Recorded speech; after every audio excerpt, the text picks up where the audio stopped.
आप लोगों को ये कंपोनेंट्स जितने भी बोर्ड में आपके लगे हुए हैं, जैसे एक मोबाइल बोर्ड है, जैसे Redmi ये 5A का Redmi 4X का ये बोर्ड है, इसमें जो कंपोनेंट्स लगे हुए, नॉर्मली जितने भी आपके पास फोन दिख रहे हैं ना, सभी में लगभग एक जैसे ही कंपोनेंट्स लगे होते हैं। तो इसमें अभी हम आपको बताने वाले हैं कि कौन सा कंपोनेंट का पहचान क्या है, इसको हम चेक कैसे करेंगे, और तीसरा चीज इसका सॉल्यूशन क्या है। यानी कि ये वीडियोस आपका 10 मिनट 15 मिनट या जितना भी बड़ा हो, इसमें लगभग आपको बहुत सारा आइडियाज मिलने वाला है। तो वीडियोस को बिल्कुल ही मिस नहीं करना है, आप लोगों को पूरा कंप्लीट लास्ट तक देखना है, ठीक है। तो देखिए इसमें जो कंपोनेंट्स लगे होते हैं, तो इसमें आप देखिए मेरे माउस के ऊपर सभी लोग फोकस करिएगा। इसमें जो कंपोनेंट्स लगे होते हैं, ये कंपोनेंट दिख रहे हैं आप लोगों को, येलो वाला प्रॉपर दिख रहा होगा।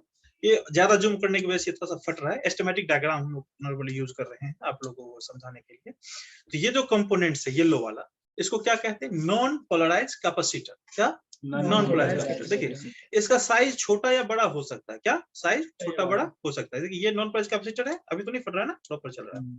हाँ, और देखिए ये दूसरा कलर है, ये नॉन पोलराइज कैपेसिटर येलो वाला है।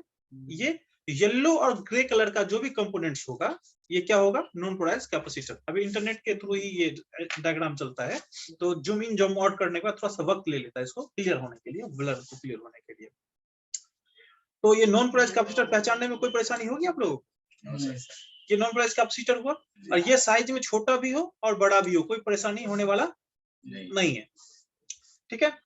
चलिए इसका चेकिंग क्या है वो तो और डिटेल्स में हमने बताई है, और भी डिटेल्स हम बताएंगे। लेकिन ये जब खराब होता है ना, तो ये शॉर्ट हो जाता है फाइनली, और जब भी खराब होगा तो आपका सॉल्यूशन इसका यही है कि इसको आपको क्या कर देना है, रिमूव कर देना। रिमूव का मतलब हटा देना है आपके बोर्ड से, ठीक है। इसकी संख्या बहुत ज्यादा होती है, नॉन पोलराइज कैपेसिटर यदि आप हटा भी देते हो तो आपको कोई ज्यादा फर्क पड़ने वाला बोर्ड पे नहीं है, कोई परेशानी नहीं। चलिए अब मान लीजिए कि एक ही, मान लो ये आईसी है, इसके पास में एक दो नॉन पोलराइज कैपेसिटर खराब है, तो आप निकाल के हटा दोगे तो आपका काम बन जाएगा। लेकिन एक साथ यहाँ पे 10 15 या 5 से ज्यादा कंपोनेंट्स नॉन पोलराइज कैपेसिटर खराब है, तो आपको क्या लगता है, नॉन पोलराइज कैपेसिटर उस कंडीशन में खराब नहीं होता है, उस कंडीशन में आईसीज खराब होते हैं। लेकिन आपको आईसीज का कंप्लीट प्रोसेस देखना है। जो भी लोग ऑनलाइन क्लासेज या ऑफलाइन क्लासेज ज्वाइन करेंगे, उनको ये सारा प्रोसेस आपको डिटेल्स में बताया जाता है, आप लोग को भी बताया गया होगा, और भी सारी चीजें।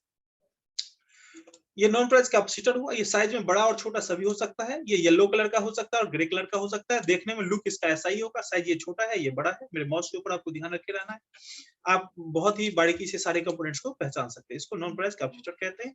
यदि ये ग्रे कलर का भी होगा, जैसे ये ग्रे कलर का है, तो ये भी आपको नॉन पोलराइज कैपेसिटर ही होगा। दूसरा कंपोनेंट्स होता है आपका ये ब्लैक वाला, जो है सबसे ज्यादा दिखता है। जब ये ब्लैक होगा तो ये रेजिस्टेंस भी हो सकता है और कैपेसिटर भी हो सकता है। जैसे दोनों साइड सिल्वर लाइन, ये जो दोनों साइड लाइन बना हुआ है ना, इसको कहते हैं सिल्वर लाइन। क्या कहते हैं, सिल्वर लाइन। और ये बीच में जो है ब्लैक कलर का पुटिंग हो, बीच में जो कलर क्या है, ब्लैक होना चाहिए, और दोनों साइड जो है क्या होना चाहिए, सिल्वर। जैसे कि इस कंपोनेंट का बीच में येलो है, दोनों साइड से क्या है, सिल्वर। तो उसी तरह से यहाँ पे क्या है कि बीच में ब्लैक होना चाहिए और दोनों साइड से क्या होना चाहिए, सिल्वर। तो इसका मतलब या तो रेजिस्टेंस होगा या फिर क्वाइल होगा, नॉर्मल वाला क्वाइल होगा। क्वाइल तो हमने 4 प्रकार के बताए, तो वो सारे डिटेल्स में बताएंगे आपको, लेकिन नॉर्मल वाला क्वाइल होगा। तो इसको चेक कैसे करें, देखिए रेजिस्टेंस मोबाइल बोर्ड का लगभग सबसे छोटा पार्ट्स होता है। देखिए कोई भी चीज हम बताते हैं तो 100% नहीं होता, वो 99% आप मान सकते हैं, क्योंकि हर चीज का एक ना एक अपवाद होता है ना। तो उसको आप काट भी सकते हैं। लेकिन जो बिगनर्स हैं उसी के लिए मेरा वीडियोस है, जो आप लोग नए सीख रहे हैं उन्हीं के लिए, जो पुराने लड़के उनके लिए इस वीडियो का कोई खास बात जरूरत नहीं है। तो ये जो है आपका कैपेसिटर तो समझ में आ गया, रेजिस्टेंस और कॉइल के बारे में बता रहे थे। दोनों का साइज लगभग एक जैसा भी हो सकता है। मेनली सबसे छोटा रेजिस्टेंस होता है, रेजिस्टेंस से बड़ा जो होता है वो कॉइल होता है। कॉइल किसी भी साइज का हो सकता है, बड़ा भी हो सकता है और छोटा भी हो सकता है। नॉर्मली यहाँ पे देखिए ये हमें कॉइल लग रहा है देखने से, ठीक है। लेकिन यदि आपको क्लियर नहीं होता है तो आप क्या कर सकते हैं, अब मीटर को आप कहाँ सेट कर दीजिए, बीप वाले पॉइंट पे। मीटर का ये देखिए ये आपका बीप पॉइंट है, ठीक है। और बीप पॉइंट है, श्योर कैसे करें, इसको टच करने से ही साउंड आना चाहिए। साउंड आ रहा है, इसका मतलब क्या है, ये बीप पॉइंट है। तो वो कंपोनेंट्स रेजिस्टेंस और कॉइल को क्या करना है, 2 पोल है, जैसे कि ये एक पोल है, एक पोल ये है। दोनों पोल पे आपको मीटर के वायर को रख देना है। मीटर के वायर को क्या करना है, दोनों पोल पे रख देना है।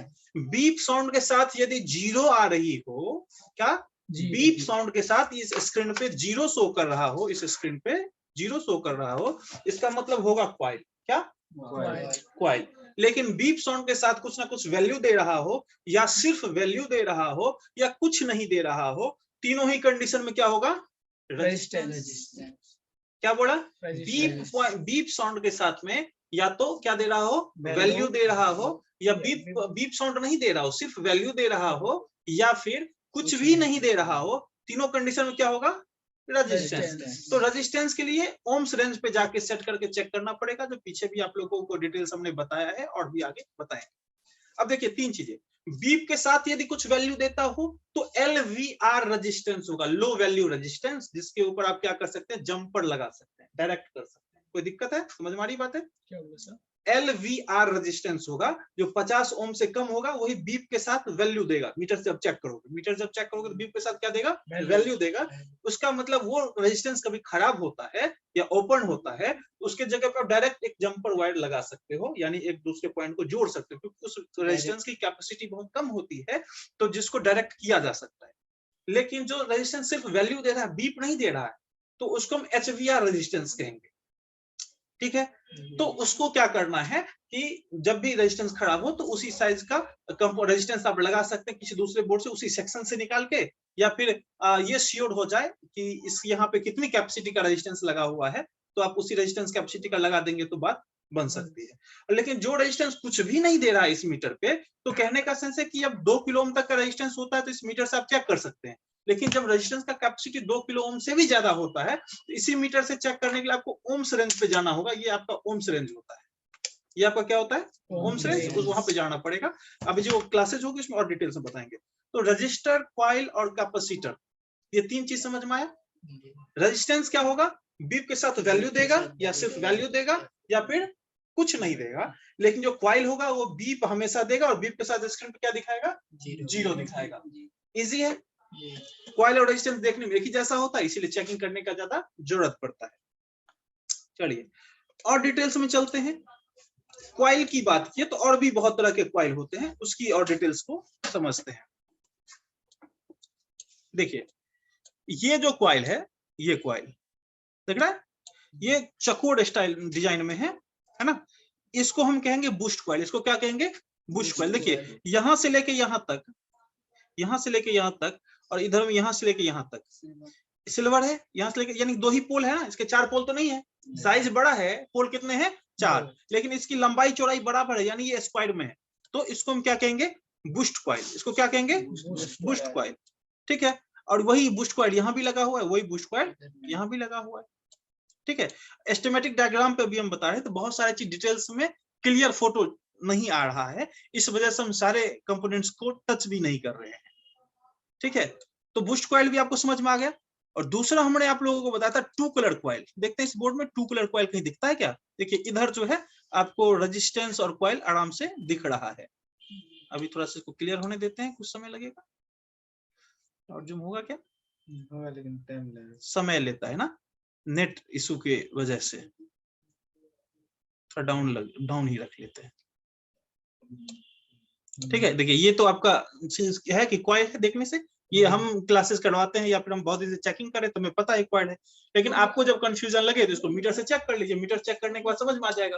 तो 2-4-10 बार आप चेक करेंगे तो फिर आपको आसानी से समझ में आ जाने वाला। देखिए ये पूरा लाइन में क्या सब लगा हुआ है, ये कैपेसिटर, ये कैपेसिटर, ये कैपेसिटर, ये या तो कॉइल या रेजिस्टेंस, ये सारा कैपेसिटर, ये फिर या तो कॉइल या रेजिस्टेंस। मुश्किल है क्या पहचानना? दूसरे लाइन में आइए, देखिए या तो कॉइल या रेजिस्टेंस, वही जितना चीज बताई वही सारी चीज दिख रहे हैं। ये देखिए ये कॉइल है, ये आपका बूस्ट कॉइल है, ये बूस्ट कॉइल है। इसको पहचानने में कोई इशू है? अभी जस्ट ही बताया था बूस्ट कॉइल, ये भी बूस्ट कॉइल, ये भी बूस्ट कॉइल है ना। और ये देखिए ये बहुत सारे बॉल का होता है ना, इसको क्या कहते हैं? आईसी। इसको क्या कहते हैं? आईसी। ये ब्लैक वाला जो बहुत सारा डॉट या बहुत सारा बॉल का होता है, आईसी। ये हो जाता है आपका ऑक्सीलेटर क्रिस्टल। जो जैसे कि अभी कुछ देर पहले आप लोग बात कर रहे थे भैया जीएसएम और सीडीएम, तो उसका डिवाइडेशन यही ऑक्सीलेटर क्रिस्टल ही करता है। ऑक्सीलेटर क्रिस्टल 1800 फ्रीक्वेंसी का लगा हुआ है तो सीडीएमए फोन होगा। लेकिन जब ये 1900 फ्रीक्वेंसी का होगा, 850 का होगा, या 900 का होगा, या 2100 का होगा, या 2400 का होगा, ये सारा जीएसएम हो जाता है। ठीक है, 2400 आपका 5G के लिए नॉर्मली यूज किया जाता है, और 4G जो है आपका 2100 प्लस 2100 पे काम करता है। ये सारा डिटेल्स, और जब नेटवर्क पढ़ाएंगे तो और भी डिटेल्स में इसके बारे में बात करेंगे। क्रिस्टल समझ में आ गया? पहचानने में दिक्कत होगी नहीं? ये देखिए 2 कलर कॉइल का भी चर्चा किए हुए थे। ये देखिए 2 कलर का दिख रहा है रेजिस्टेंस, सॉरी 2 कलर का एक कंपोनेंट दिख रहा है, एक हल्का येलो हल्का ब्लैक, दोनों साइड सिल्वर लाइन। इसको हम क्या कहेंगे? बीच में लाइन नहीं है ना, लाइनिंग नहीं है सर, ये सही से इसको देखिए, ग्रे और ब्लैक, ग्रे और ब्लैक का कोटिंग है। क्या है? ग्रे और ब्लैक, और दोनों साइड सिल्वर लाइन है। ग्रे और ब्लैक है, दोनों साइड क्या है? सिल्वर लाइन है। इसको हम 2 कलर कॉइल कहेंगे। ये अक्सर नेटवर्क के आसपास लगा रहता है। क्या? नेटवर्क सेक्शन के आसपास लगा रहता है, इसको 2 कलर कॉइल कहेंगे। तो 2-3 तरह के कॉइल दिखे, एक नॉर्मल कॉइल दिखे, एक बूस्ट कॉइल दिख गए, एक 2 कलर कॉइल, एक तीसरा डॉटेड कॉइल होता है जो नॉर्मली अभी के फोन में तो मिलता नहीं है, यदि कहीं दिखता है तो हम जरूर बताएंगे उसके बारे में। डॉटेड कॉइल, कॉइल सारा समझ में आया? इस वीडियोस को बार-बार देख सकते हैं जब भी जरूरत लगे। तो कॉइल, रेजिस्टेंस, बूस्ट कॉइल, ये सारा चीज समझ में आया। कैपेसिटर, पोलराइज कैपेसिटर भी हम आपको दिखाते, लेकिन यहाँ पे पोलराइज कैपेसिटर अवेलेबल नहीं है इस बोर्ड पे। देखिए ये दोनों कॉइल है, पहचानने में कोई दिक्कत? लेकिन ये देखिए ये प्रिंट के ऊपर एक कंपोनेंट्स रखा हुआ है, ये दोनों साइड में, ये डायोड है। लेकिन ये जब आप बोर्ड को खोलेंगे ना, जब बोर्ड को खोलेंगे और नजदीक से देखेंगे तब आपको पता चलेगा। देखिए हम सिल्वर लाइन वाला कंपोनेंट्स कॉइल बताए हैं, रेजिस्टेंस बताए हैं, लेकिन पिन वाला कंपोनेंट्स, एक साइड इधर पिन निकला हुआ, एक साइड इधर पिन निकला हुआ, ऐसा केस जब भी दिखे आपको क्या समझना है? डायोड है। इस बोर्ड में देखिए यहाँ पे ये डायोड लगा हुआ है लगा हुआ? आप वीडियोस में भी शायद दिखे तो देख सकते हैं, शायद नहीं दिखेगा, इसमें यहाँ पे डायोड लगा हुआ है। चार्जिंग जैक के आसपास या बैटरी कनेक्टर के आसपास एक डायोड दिखता है, जो 2 पिन वाला आपको डायोड हो सकता है। डायोड नॉर्मली जो है एक कंपोनेंट्स है, ठीक है, जो 4 तरह के होते हैं। एक जीनर डायोड होता है, एक सेमीकंडक्टर होता है, एक एलईडी डायोड होता है, एक सेंसर डायोड होता है। तो हम नॉर्मल डायोड अभी ढूंढने की बात कर रहे थे। तो ये देखिए दोनों साइड से पिन निकला हुआ है, सिल्वर लाइन है ये, और ये पिन वाला कंपोनेंट्स है। इसको थोड़ा सा और ये जूम आउट करते हैं तो शायद ये क्लियर दिख जाए। ये पिन वाला है, देखिए ये इससे इसमें फर्क है ना, ये पिन वाला कंपोनेंट जब बोर्ड पे एक्चुअली देखिएगा ना एक्चुअल फिगर, तो और ज्यादा इजी आपको समझ में आएगा, ठीक है। और हम कोशिश करेंगे, ये देखिए इसमें तो क्लियर दिख रहा है ना डायोड, दोनों साइड पिन निकला हुआ है। ये इसमें देखिए दोनों में फर्क है, ये आपका कॉइल है, ये डायोड है, इसमें दोनों में फर्क है कि नहीं? तो ये डायोड हो गया, ये तीनों क्या हो गया? कॉइल हो गया। ये डायोड देखिए, ये तो और बहुत ज्यादा क्लियर दिख रहा है। इसमें देखिए एक साइड पिन निकला हुआ है, हाँ ये वाला माउस जहाँ पे है, ये आपका क्या है? क्या है ये? डायोड है, ठीक है। ये भी आपका डायोड है। तो डायोड को भी, नॉर्मल डायोड को भी आप आराम से पहचान पा रहे हैं, कोई मुश्किल नहीं है क्या? एक मिनट देख लेते हैं। ये तो हेडफोन जैक है ना, चार्जिंग, इसको जूम ज्यादा कर दिए हैं इसलिए, ये हेडफोन जैक है ना। देखिए ये सारा जो इसको टिप्स कहते हैं, पॉइंट कहते हैं, ये इसका कनेक्शन कहीं ना कहीं से होता है। देखिए ये एलईडी है, तो इसको हम क्या कहें? एलईडी डायोड कह सकते हैं। ये क्या है? एलईडी है, लेकिन इसको हम क्या कह सकते हैं? LED diode. जितना भी एलईडी है वो एलईडी का फुल फॉर्म होता है लाइट इमिटिंग डायोड। एलईडी का फुल फॉर्म क्या होता है? Light emitting diode. तो डायोड ही है ना। तो डायोड 4 तरह के होंगे। नॉर्मली मोबाइल बोर्ड में आपको एलईडी डायोड दिख जाएंगे, सेंसर दिख जाएंगे और नॉर्मल डायोड दिख जाएंगे, जीनर डायोड भी दिख जाएंगे चार्जिंग वाले में।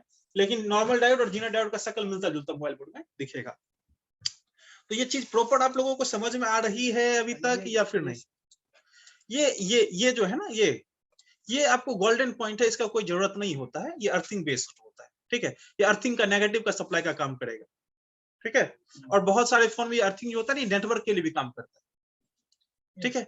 तो इस ये बिगड़ने वाला तो कोई बात ही नहीं है, बोर्ड ही अर्थिंग है। मान लीजिए बोर्ड में यहाँ पे ग्रीन दिख रहा है ना, यहाँ पे ही आप थोड़ा सा घस दीजिएगा ना, यहाँ से अर्थिंग ले लेगा, गोल्डन कलर हो जाएगा, ठीक है। ये अर्थिंग ले लेगा, पूरा बोर्ड ही अर्थिंग है। हमें बोर्ड में क्या होता है, पॉजिटिव सप्लाई को संभाल के एक जगह से दूसरे जगह से तीसरे जगह पहुंचाना होता है। कोई दिक्कत आ रही है? समझ में आ रहा है? अब बताइए कौन कौन सा कंपोनेंट समझने का। अब देखिए जूम आउट कर दिए हैं, कम जूम कर दिए हैं, तो ये डायोड है कि नहीं है? ये कैपेसिटर है, ये कैपेसिटर है, ये दोनों कॉइल है, ये दोनों रेजिस्टेंस है। देखिए कॉइल रेजिस्टेंस यहाँ पे फर्क पता चल रहा है, क्लियर? ये दोनों रेजिस्टेंस है, छोटा है तो, और ये सारा कॉइल है। अब मीटर से चेक करिएगा तो बहुत आसानी समझ में आ जाएगा। ये देखिए 2 कलर कॉइल दिख रहा है यहाँ पे, ये 2 कलर कॉइल, ये बगल में कैपेसिटर है, ठीक है। और 2 कलर कॉइल ये देखिए ना 2 कलर, देखिए ब्लैक और येलो 2 कलर का, 2 कलर 2 मतलब 2 कलर मतलब रंग, 2 रंग का जब ये है तो कॉइल, 2 कलर का कॉइल, बस इजी 2 कलर कॉइल। जब भी कोई 2 कलर का कॉइल बस 2 कलर कॉइल होगा, तीसरा कोई कंपोनेंट इस तरह का कंपनी बनाया ही नहीं। अब है दिक्कत, ये सारा बूस्ट कॉइल सब समझ में आ ही गया। ये तो आईसी है, इसमें तो कोई दिक्कत ही नहीं है, ये आईसी है, समझ में आ रहा है प्रॉपर, है ना। ये सारा कनेक्टर है, यहाँ पे कैमरा के पास लगा हो तो कैमरा कनेक्टर, डिस्प्ले के पास पॉइंट के पास लगाओ तो डिस्प्ले कनेक्टर, चार्जिंग के पास लगाओ charging connector, sorry battery connector, है ना। ये फिंगर टच वाला होगा तो फिंगर कनेक्टर। ये देखिए नेटवर्क, क्या ये नेटवर्क एंटीना हो गया, और ये नेटवर्क एंटीना से सीधा कनेक्शन जा रहा है कहाँ पे, ये आईसी के पास में। तो इस आईसी को क्या कहेंगे, पीएफओ आईसी नहीं, क्योंकि जिस आईसी का ये बाहर से पिन दिख रहा होता है ना, पीएफ या पीएफओ आईसी कहा जाता है, ठीक है। नेटवर्क आईसी इसके अपोजिट साइड में हो सकता है। देखिए पीएफओ आईसी का पहचान क्या है कि ये आईसी आसानी से बदला भी जा सकता है, और इसका चारों साइड का पिन बाहर से दिख रहा होता है, बोर्ड से थोड़ा सा उठा हुआ दिखेगा, और नेटवर्क का सीधा कनेक्शन वाईडी से भी दिखा रहा है यहाँ, ठीक है। और नेटवर्क इशू में ये आईसी भी बहुत सारा खराब होता है, और इस आईसी को बहुत आसानी से बदला जा सकता है, रिपेयर किया जा सकता है, ज्यादा मुश्किल नहीं है। वही इसको बीपीएफ कहते हैं, ये जो आप गोल्डन देख रहे हैं इसको बीपीएफ कहते हैं। जो ऑक्सीलेटर क्रिस्टल फोन में लगता था ना पुराने फोन में, अभी के फोन में ऑक्सीलेटर क्रिस्टल का संख्या क्या कर दिया है, कम कर दिया है, उसके जगह पे इसको लगा दिया, इसको बीपीएफ कहते हैं, ठीक है, बैंड पास फिल्टर। बीपीएफ मतलब बहुत सारे रहते हैं, अब क्रिस्टल का ही अलग शकल सूरत दे दिया, बीपीएफ काम करेगा। समझिए कि क्रिस्टल ये तो है तो अलग चीज, लेकिन क्रिस्टल जैसा ही काम करता है, ठीक है। अब देखिए ये आपका ये क्या है, तो इसको देखिए थोड़ा और जूम आउट करके, जूम इन करके देखते हैं। नहीं ये फोटो में तो क्लियर नहीं हो रहा है ना, आई थिंक मेरे हिसाब से ये जो है आपका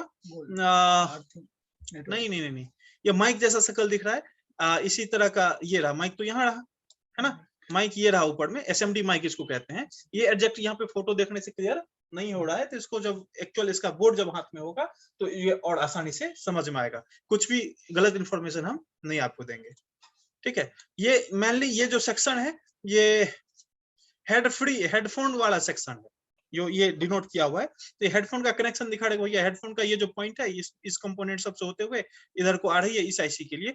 जब ये हेडफोन के लिए कंपोनेंट्स ठीक खराब होता है तो कंपोनेंट्स को चेक करके चेंज करेंगे या रिप्लेस करेंगे, उसकी जगह दूसरा लगाएंगे, नहीं होता तो ये आईसी इसके लिए रिस्पॉन्सिबल होगा। ये आईसी जो है रेगुलेटर आईसी इसको नॉर्मली कहा जाता है, ये नेटवर्क के लिए मेनली काम करेगा, ठीक है। और ये दोनों जो एंटीना है ये नेटवर्क के लिए ही काम करेगा। मोबाइल में नेटवर्क के लिए पॉइंट बहुत सारे आपको दिख जाएंगे, ठीक है। अब इसमें से पहचानने में कोई भी ऐसा कंपोनेंट तो नहीं दिख रहा होगा जिसके बारे में हमने बताया नहीं। ये जो है इस पे जो चिन्ह दिया गया है, 0 लिखा हुआ है, ये 0 जो लिखा हुआ है ना, इसको मीटर से चेक करेंगे, ये रेजिस्टेंस होता है कम कैपेसिटी, 0 कैपेसिटी का, फाइनली कॉइल का काम कर रहा है जी। अच्छा सुनिए ना जी, कैपेसिटर हटा देने से कनेक्शन वायर का टूट जाता है ना? नहीं, कैपेसिटर क्या होता है, एक साइड पॉजिटिव से जुड़ा होता है, एक साइड नेगेटिव से जुड़ा हुआ होता है। कैपेसिटर नॉन पोलराइज कैपेसिटर को यदि आप हटा देते हैं तो आपका बोर्ड में कोई इशू नहीं आएगा, लेकिन अधिक संख्या में कैपेसिटर हटाने से दिक्कत आ जाएगी। और दूसरी बात क्या है, ये कैपेसिटर कभी कभी स्पीकर रिंगर के सप्लाई में सीरीज में भी लगा हुआ होता है, तो वहां पे यदि ये नॉन पोलराइज कैपेसिटर को हटा देते हैं तो वो सेक्शन काम नहीं करेगा, ठीक है। तो ये अपवाद है, नॉर्मली कैपेसिटर जो है पैरेलल में ही लगे होते हैं, जो जिस कंडीशन में यहाँ पे लगा हुआ है, एक आध जगह पे आपको सीरीज में दिख जाएंगे तो वहां पे आप हटा नहीं सकते। ऐसे रजिस्टर में हटा दीजिए तो कनेक्शन, रजिस्टर में हटा दीजिएगा तो कनेक्शन बिगड़ जाएगा। रेजिस्टेंस का क्या है, एलवीआर है, कम 50 ओम से कम कैपेसिटी का है तो आप जंपर कर दीजिए, 50 ओम से ज्यादा कैपेसिटी का है तो आपको चेंज ही करना पड़ेगा, दूसरा कोई उपाय ही नहीं है। लेकिन चला भी सकते हैं जंपर करके, लेकिन वो जल्दी ही बिगड़ जाएगा, 2-4 दिन फिर से उड़ जाएगा। सिंपल सा एग्जांपल ऐसा समझिए ना, एक रेजिस्टेंस का काम है कि करंट को कम करना, आपने कहीं से 4 वोल्ट दिया है ना, आगे चाहिए 3 वोल्ट, इसलिए एलईडी बल्ब उड़ जाता है। हाँ ऐसा, चलिए 3 वोल्ट नहीं, और ये एग्जांपल लीजिए, आपने किसी को दिया 4 वोल्ट, आगे चाहिए 1.8 वोल्ट, कितना 1.8 वोल्ट, उसमें एक रेजिस्टेंस आपने लगा दिया कुछ कैपेसिटी का, एग्जांपल के मान लीजिए 1 ओम या 2 ओम का रेजिस्टेंस, सॉरी 1 किलो ओम या 2 किलो ओम का रेजिस्टेंस आपने लगा दिया, 3 किलो ओम का रेजिस्टेंस लगा दिया, लेकिन आगे जो 1.8 वोल्ट चाहिए था वो 1.8 दे रहा है, लेकिन उस रेजिस्टेंस को खराब होने के बाद डायरेक्ट जब आपने कर दिया, जहां पे 1.8 जाना चाहिए था वहां पे 4 वोल्ट जाना शुरू हो गया ना, और जब ये एक 1.8 वोल्ट जाने वाला जगह पे 4 वोल्ट जाना शुरू हो जाएगा तो क्या चलेगा, वो नहीं चलेगा। आपके घर में 220 वोल्ट का करंट आ रहा है, लेकिन आपके घर में 440 वोल्ट का करंट जब आने लग जाए तो आपका घर का एलईडी बल्ब खराब हो सकता है या नहीं हो सकता। आपके घर में 5 एम्पियर तक आता है, जब 10 एम्पियर या 10 एम्पियर ज्यादा आएगा तो आपके घर का फ्यूज ही पहले उड़ जाएगा, एमसीबी गिर जाएगा, है ना। तो कभी भी रेजिस्टेंस का काम क्या होता है कि करंट को कम करके पास करना या रोकना, ठीक है, तो इसी के लिए काम करता है। तो इसमें कोई तरह का दिक्कत है और आप लोगों को? चलिए ठीक है, कोई दिक्कत नहीं है। तो आगे और भी कुछ सवाल होगा तो आप लोग पूछ सकते हैं और डिटेल्स में हम आपको बताएंगे। ये सारे कंपोनेंट्स के बारे में तो अभी बताया ही हमने, है ना। और भी डायग्राम है और भी एस्टिमेटिक यूज कर सकते हैं और भी कंपनी के लिए, ठीक है। दूसरा एस्टिमेटिक ओपन किए हैं, अभी देखते हैं इसमें कुछ कंपोनेंट ऐसा हो जो आपको हम बता सके, जो कुछ अलग हो। देखिए वही इसमें वही सारा कंपोनेंट्स है। ये सारा क्या है बताइए, अभी जस्ट बताया था। ये बूस्ट कॉइल है, ये वाला बूस्ट काला कॉइल है, वाला। कोई डाउट है इसमें? कैपेसिटर ये सारा क्या है? कैपेसिटर, ये क्या है? आईसी, ये क्या है? ये अभी जस्ट बताया था, क्रिस्टल क्रिस्टल है, है ना। ये नीचे वाला क्या है चारों? कॉइल रेजिस्टेंस है। रेजिस्टेंस है, छोटा होता ये है। सारा क्या है? ये सब कैपेसिटर। कैपेसिटर नॉन पोलराइज वाला। ये डायोड दिख रहा है प्रॉपर, इस बोर्ड में बहुत क्लियर दिख रहा है, डायोड है। ये क्या है? डायोड ये क्या है? कॉइल। कॉइल ये आईसी, ये बूस्ट कॉइल, ये कैपेसिटर। जी। क्या ऐसा है जो उस बोर्ड में इस बोर्ड में ज्यादा फर्क है? कुछ है दिख रहा है? सारा चीज वही है, पहचानना मुश्किल होगा। यही कंपोनेंट्स पढ़ाने के लिए बहुत सारे मास्टर साहब जो है 10-10 दिन टाइम बर्बाद करते हैं कंपोनेंट्स पहचान करवाने के लिए। कितना देर लगा? 10-15 मिनट क्लासेस क्लियर। तो यही इतना ही सारे चीजें होते हैं। और कुछ अलग एक आध नहीं दिखेंगे तो आप उतना मेच्योर तो हो ही जाओगे ना, कि उस नए एक आध कंपोनेंट दिखेंगे उसको पहचानने में कैसे पहचाने, हमसे पूछ लोगे, एस्टिमेटिक डायग्राम का हेल्प लोगे, उसके ऊपर कोड